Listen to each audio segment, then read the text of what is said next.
Oke, baik anak-anakku 10 APL 1. Hari ini kalian sudah menyelesaikan presentasi dengan model talk show dengan 3 topik besar, yaitu profesi, budaya kerja, dan karir.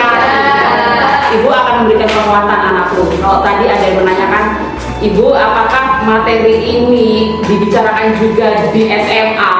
Saya tidak begitu yakin, Adriana. Kenapa? Karena di SMA itu bukan sekolah tujuan yang prosentase lulusannya harus bekerja. Mereka lebih banyak menuju ke universitas, sehingga untuk pemahaman budaya kerja, profesi, dan K3 ini saya tidak yakin ada. Kalaupun ada, mungkin mereka dalam diskusi-diskusi di luar forum seperti ini, gitu ya. Nah, kemudian saya ingin menyampaikan kepada kalian semua, Ibu, mengapa sih P5 ini mengangkat tema besar bekerja, yaitu profesi, budaya kerja, dan K3? Selain kalian nanti akan bekerja, turun ke dunia usaha, dunia industri, Ibu, kalian juga berangkat magang di PKL selama 4 bulan itu. Anakku pahami bahwa kalian lulusan SMK nanti ya, di sekolah jika tidak dibekali memahami tentang soft skill, hard skill, maka kalian tidak akan bisa diserap oleh dunia kerja. Saat ini anakku, kalau kalian mulai paham kelemahan dari generasi sandwich, kamu tuh generasi sandwich saat ini, ya generasi itu generasi instan gitu, yang dimudahkan oleh fasilitas apapun, teknologi maupun apapun itu.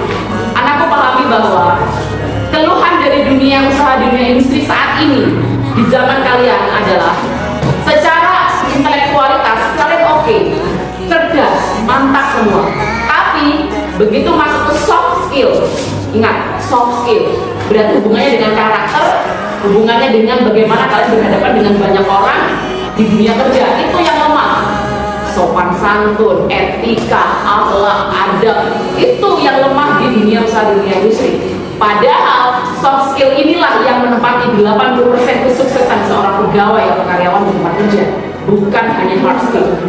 Otak belajar bisa, ya masih ilmu kita belajar baca buku, browsing bisa, tapi karakter itu pembiasaan. Kalau tidak dibiasakan, maka tidak akan bisa terwujud karakter yang positif sebetulnya. Masuk ke profesi, kamu 10 APL hubungannya dengan analis kimia, ya. Nah, profesi kamu ini nanti kalau kamu mau linear sampai kamu kuliah ngambil jurusan yang sama, kamu bekerja juga di industri-industri yang hubungannya dengan kalian, itu lebih bagus, ya kan? Tapi kalau ada pertanyaan, boleh nggak kita ngambil jurusan lain? Bisa saja, karena bisa jadi satu kelas ini belum tentu passionnya itu di kimia, ya nggak sih? Kamu ditakdirkan saja bisa bertemu di sini, bisa jadi skenario Tuhan membawa kalian di usaha-usaha atau di perusahaan-perusahaan lain. Bisa jadi yang suka nyalon, yang suka dandan, suka calon ya. Bukan saya bilang kalian salah jurusan, bukan. Tuhan mentakdirkan kalian berada di sini belajar materi ini. Perkara seleksi alam nanti kalian ternyata tidak ditakdirkan di jurusan ini, it's okay. Minimal kamu punya ilmunya kan. Yuk masuk ke budaya kerja. Kenapa budaya kerja ini penting? Nanti kamu masuk ke dunia industri. Pertama kali yang harus kamu tahu adalah mengenal dulu visi misi perusahaan. Lihat dulu visi misi perusahaan di dindingnya atau di websitenya. Tahu dulu visi misinya apa. Oh, harus go internasional. Oh, produknya harus go internasional. Berarti kamu harus mencapai target.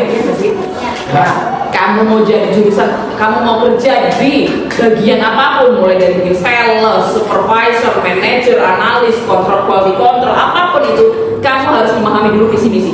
Sejalan nggak? Benar sekali kelompok tadi di depan saya nih mengatakan bahwa ya kalau nggak ngerti visi misinya kita nggak akan sehati dengan perusahaan itu, nggak akan ada chemistry, nggak senang, nggak jatuh cinta dengan perusahaan tersebut. Akhirnya budaya kerjanya lemah.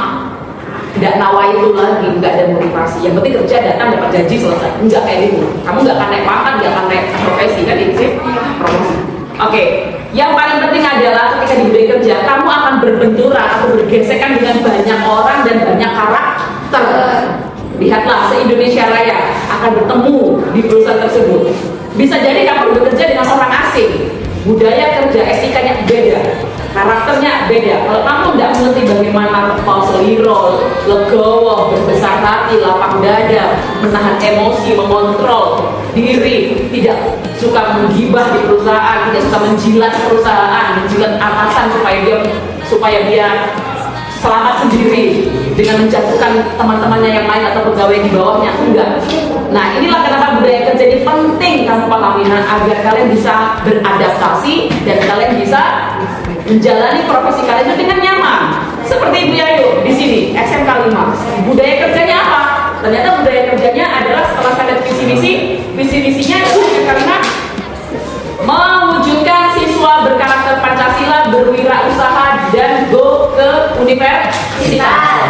3 ini kami pahami. Kita berenjak bersama-sama serentak semua guru dan karyawan menggolkan ini visi misi dalam kehidupan kita di sekolah budaya kerja kita. Seperti itu.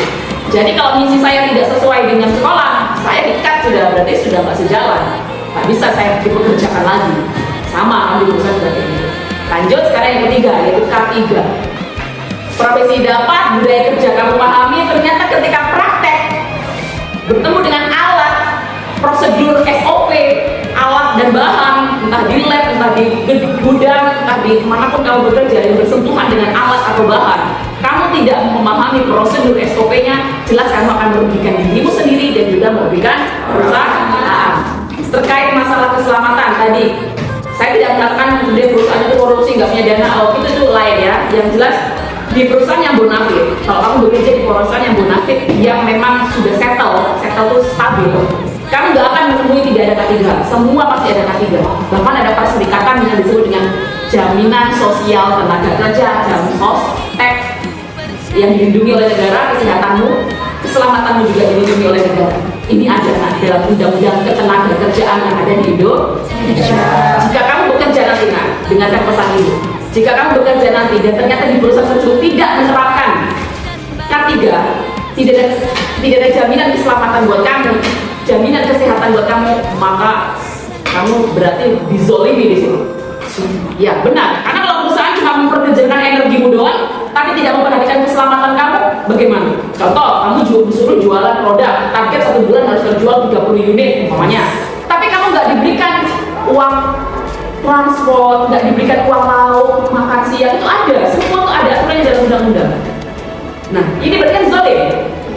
Harus semua terdata. Jadi, beginilah contoh bagaimana kamu melakukan K3. Baik kamu bekerja di indoor di lingkungan dalam yang ada AC, maupun kamu harus terjun ke lapangan. Bisa jadi sales, bisa jadi dagang, SPG, ya nggak sih? Terus kamu juga mungkin kalau sesuai jurusan kamu harus riset, survei kemana-mana, ngelihatin apapun, di survei, di quality control. Itu keselamatan kamu di jalan dari jam 7 sampai kamu balik ke perusahaan ditanggung oleh perusahaan. Jika ada kecelakaan di tengah jalan, maka semuanya akan dijamin oleh perusahaan. Itulah perusahaan yang benar. Pahami ini nanti kalau memilih pekerjaan yang aku ya, pastikan perusahaan yang benar, tidak abal-abal, yang bisa menyelamatkan kamu selamat dunia akhirat di pekerjaan tersebut. Demikian dari Ibu untuk materi topik profesi budaya kerja K3, yaitu di P5 kita, kebekerjaan. Semangat ya anak-anakku. Alhamdulillah saya akhiri materi ini, P5 ini dengan ucapan terima kasih. Wassalamualaikum warahmatullahi wabarakatuh.